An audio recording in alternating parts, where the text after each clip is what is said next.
नमस्कार मंडळी. नर्मदे हर. नर्मदा गृहोद्योगमध्ये मी विजया गोखले आपलं स्वागत करते. आंबोळीचा भाग दुसरा आता आपण बघूया.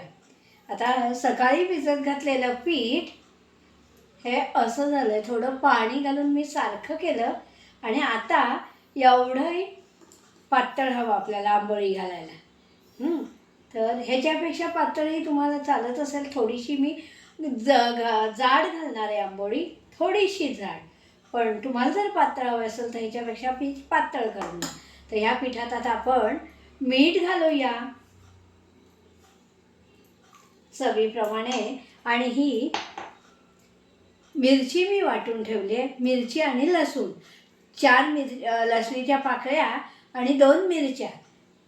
तर तिखटपणासाठी मिरची आणि लसूण, आणि ही चवीसाठी कोथिंबीर, बारीक चिरलेली कोथिंबीर. तर आत्ता मी काय काय घातलं बघा. परत सकाळी पीठ आपण भिजवून ठेवलं आंबण्यासाठी. ते दिवसभर ते भिजलेलं म्हणजे आंबवणं हीच पद्धत होते. आणि आता त्याच्यात मिरची आणि लसूण आणि मीठ घातलं आणि चवीसाठी कोथिंबीर घातली थोडी.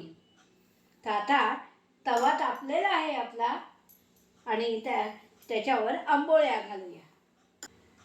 तव्याला तेल पसरवून लावून घ्यायचं नीट छानपैकी.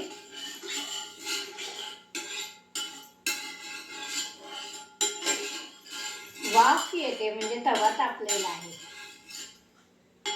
त्याच्यावर आता आपण आंबोळी घालायचे आणि आंबोळी घातल्यावर झाकण घालायचं. मीठ आणि मिरची घातल्यामुळे मी परत ढवळते.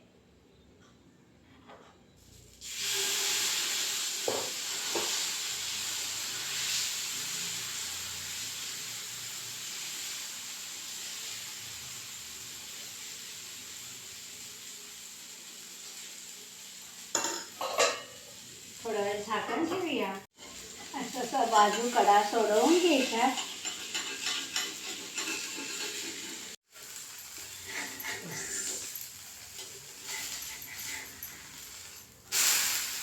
अशी ही आंबोळी उलटून घेतली आहे आणि मस्त सोनेरी रंग, सोनेरी तांबूस रंग आलेला आहे आणि खायलाही उत्तम लागते.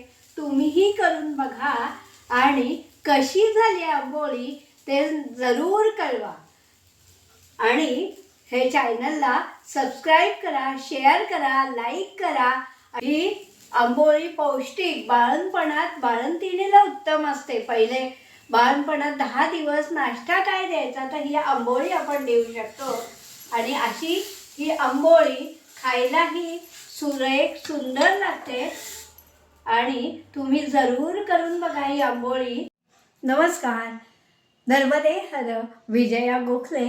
आंबोळी भाग 2 मध्ये या आंबोळ्या तुम्हाला घालून दाखवले आहेत. आंबोळी ही पारंपरिक रेसिपी आहे, त्यामुळे हे आंबवलेलं पीठ तयार करून मी आज आंबोळ्या घातल्या. कशा झाल्यात नक्की सांगा बरं. आणि सकाळी खायला करून नक्की बघा. धन्यवाद. नर्मदे हर.